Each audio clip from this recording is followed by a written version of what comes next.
आगामी चुनाव को लेकर बीजेपी फुल एक्शन में है। जयपुर में बीजेपी कोर कमेटी की बैठक हुई। इसमें उपचुनाव की रणनीति, पंचायत चुनावों को लेकर मंथन किया गया।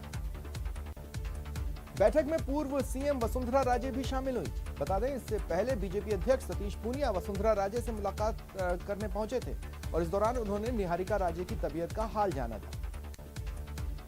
बीजेपी कोर कमेटी की मीटिंग के बाद सतीश पूनिया ने कहा, राष्ट्रीय अध्यक्ष जेपी नड्डा नवंबर में प्रदेश का दौरा करेंगे। गहलोत सरकार ने बाजरे की खरीद शुरू नहीं की है और राज्यपाल को ज्ञापन देकर मांग करेंगे।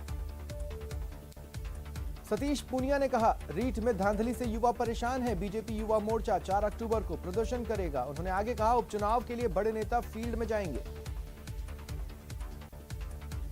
प्रशासन शहरों के संग अभियान की शुरुआत आज धूमधाम से हुई। आज सरकार ने अनूठे तरीके से इसकी शुरुआत की। शादी समारोह में बजने वाले बैंड बाजे की धुनों पर 5 लोगों को जयपुर में मुख्यमंत्री के घर तक लाया गया। 22 गोदाम स्थित राम मंदिर चौराहे से सीएम हाउस तक निकली यात्रा को देख ऐसा लगा मानो किसी की शादी समारोह में बारात निकल रही है। सीएम हाउस पहुंचने पर यूडीएच मंत्री शांति धारीवाल ने इनका स्वागत किया। इन सभी को मुख्यमंत्री के हाथों उनके मकान जमीनों के पट्टे दिलवाए।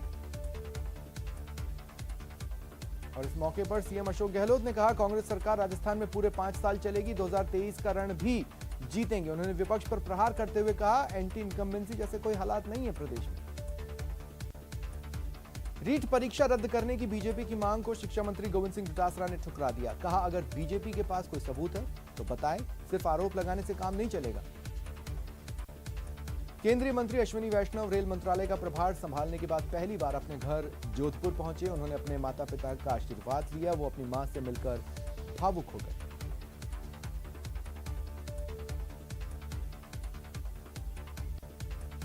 रेल मंत्री बनने के करीब 3 महीने बाद अश्विनी वैष्णव पहली बार जब जोधपुर स्थित अपने घर आए तो माहौल काफी इमोशनल था। अश्विनी जब अपनी मां से मिले तो मां और बेटे दोनों की आंखों से खुशी के आंसू बह निकले।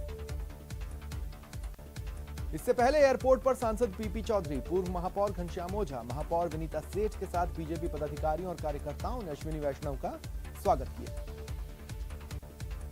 प्रधानमंत्री नरेंद्र मोदी ने आज जल जीवन मिशन ऐप लॉन्च किया। उन्होंने जल जीवन कोष भी लॉन्च किया। जल जीवन मिशन के लाभार्थियों से बातचीत की। पीएम मोदी ने पानी समितियों और ग्राम पंचायतों के साथ संवाद भी किया।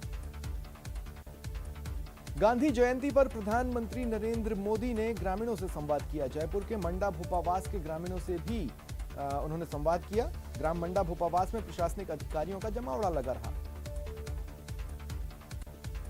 राष्ट्रपिता महात्मा गांधी की 152वीं जयंती के अवसर पर आज गांधी समाधि राजघाट पर सर्वधर्म प्रार्थना का आयोजन हुआ। पीएम ने बापू को नमन कर श्रद्धांजलि दी। पूर्व प्रधानमंत्री लाल बहादुर शास्त्री जी को भी श्रद्धांजलि दी। राष्ट्रपति रामनाथ कोविंद ने गांधी जयंती के मौके पर बापू को श्रद्धांजलि दी। राष्ट्रपति ने राजघाट में बापू की समाधि पर माल्यार्पण किया और उन्हें याद किया। उपराष्ट्रपति एम वेंकैया नायडू ने भी गांधी जयंती के अवसर पर राजघाट पहुंचकर महात्मा गांधी को श्रद्धांजलि अर्पित की। स्पीकर ओम बिरला ने भी राजघाट पर बापू को श्रद्धांजलि दी।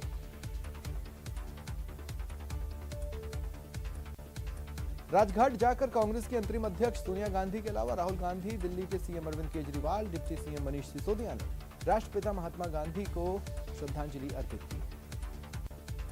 जयपुर के पीसीसी मुख्यालय में भी कार्यक्रम हुआ। कार्यक्रम में सीएम अशोक गहलोत भी शामिल हुए और बापू की तस्वीर पर माल्यार्पण किया।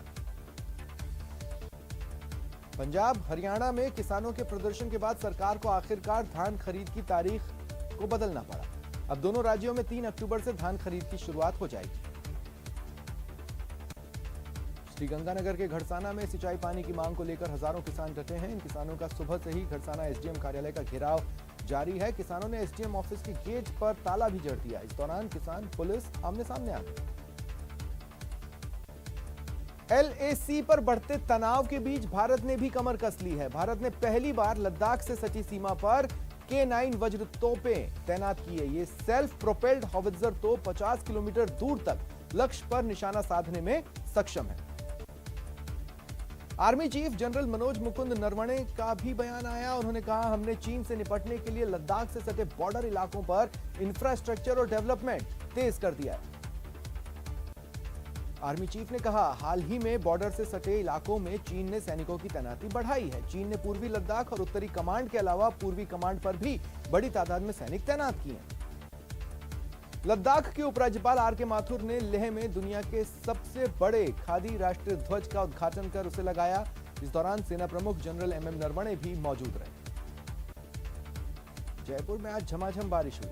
कई दिनों बाद आज तेज बारिश हुई है। सुबह से ही बादलों की आवाजाही के बाद आसमान में बादलों का जमघट लगा और शाम 4 बजे देखते ही देखते तेज बारिश का दौर शुरू हो गया।